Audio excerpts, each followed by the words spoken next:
En marge des résultats annuels, Patrick Petitjean, directeur général du groupe April, nous présente le plan stratégique du courtier. Nous retrouvons également Isabelle Monin-Lafin du cabinet Astrée Avocat pour parler lutte anti-blanchiment. Après une année 2011 marquée par un recul du chiffre d'affaires et du résultat, le groupe April présente un plan stratégique à l'horizon 2020 avec un premier point d'étape en 2015. L'innovation, l'indépendance et l'international sont au centre de la démarche.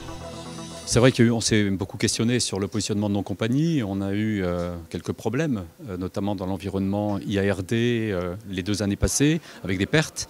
Nous avons beaucoup travaillé, nous avons beaucoup réfléchi sur le positionnement stratégique de ces sociétés. Aujourd'hui, toutes nos compagnies sont profilées, sont armées, voilà, sont dotées des capitaux nécessaires pour jouer un vrai rôle dans le développement du groupe.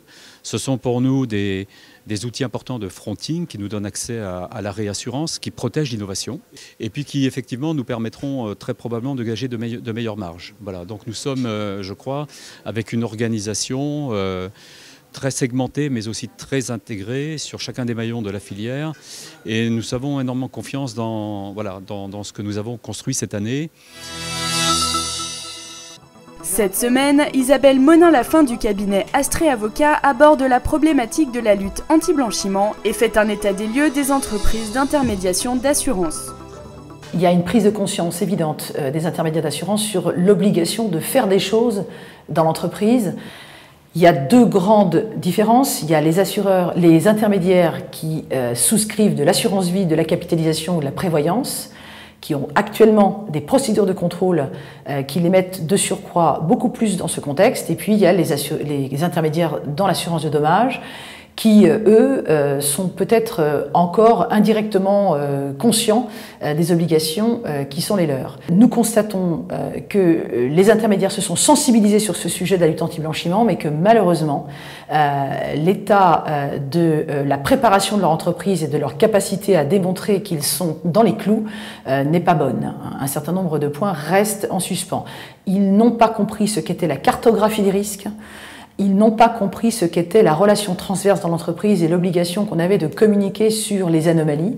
Ils ne savent pas ce qu'est un process. Ils n'ont pas non plus la maîtrise de l'organisation et du reporting. Ce sont évidemment des enjeux et des objectifs très ambitieux et nous ne négligeons pas les difficultés que ça peut représenter, surtout dans les entreprises de taille intermédiaire, moyenne, voire petite, que sont l'intégralité de nos interlocuteurs sur ce secteur. Devant les difficultés que peuvent rencontrer les courtiers, Isabelle Monin-Lafin donne quelques conseils destinés à mieux aborder le lab. La lutte anti-blanchiment, c'est d'abord la vigilance. La vigilance, c'est une posture, la vigilance, c'est une démarche.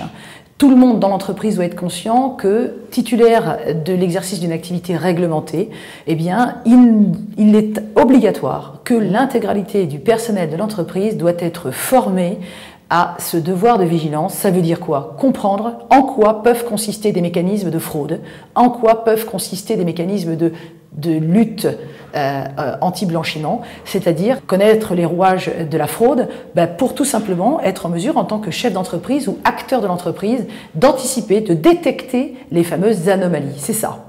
La seconde chose, eh bien, c'est ce que la loi impose, c'est cette notion de cartographie.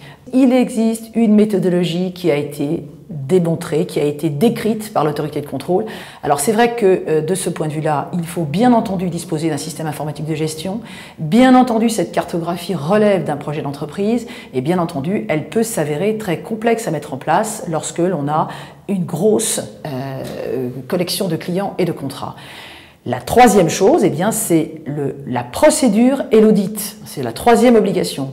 Quand on a dressé sa photographie de client, sa photographie de contrat et d'opération, on doit être en mesure d'édicter dans son entreprise des procédures de vérification, des procédures de contrôle et de les auditer et d'en rendre compte.